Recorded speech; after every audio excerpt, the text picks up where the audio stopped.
মূলত আমরা ডিমের বাজারে গত ২৭ তারিখে অভিযান করেছি। অভিযানে এসে তাদেরকে বিষয়টা বললাম যে আপনার ক্রয় বাউচার সংরক্ষণ করবেন এবং বিক্রয় বাউচার সংরক্ষণ করবেন। ক্রয় বাউচার এবং বিক্রয় বাউচারের মধ্যে যদি সামঞ্জস্য থাকে, আপনারা যদি লজিক্যাল প্রফিট করেন তাহলে সমস্যা নেই। আজকে ২৭ তারিখের পর ৩ তারিখ এসে যে বিষয়টা দেখলাম, প্রথমে আলামিন স্টোর নামক একটা ডিমের আড়তে ঢুকলাম, সেখানে দেখতে পেলাম ওনারা ক্রয় বাউচার সংরক্ষণ করছেন ঠিক আছে, কিন্তু সেখানে কত দামে কিনছেন সেটা কিন্তু উল্লেখ নেই। তাহলে তিনি যদি কত দামে কিনছেন সেটা উল্লেখ না থাকে, তাহলে তো উনি অতিরিক্ত প্রফিট করছেন কিনা সেটা কিন্তু বোঝার উপায় নেই।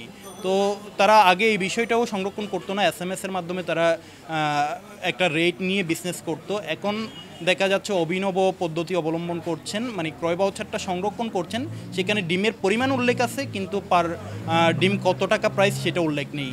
তাহলে তার ক্রয় কত সেটা না জেনেই উনি একটা ঢাকা থেকে তাদের ডিমের আড়ত সমিতি আছে তেজগাঁওয়ের, সেই সমিতি একটা রেট দিয়ে দেয় এবং সেই রেটের উপর ভিত্তি করে তারা বিক্রি করছেন আর কি।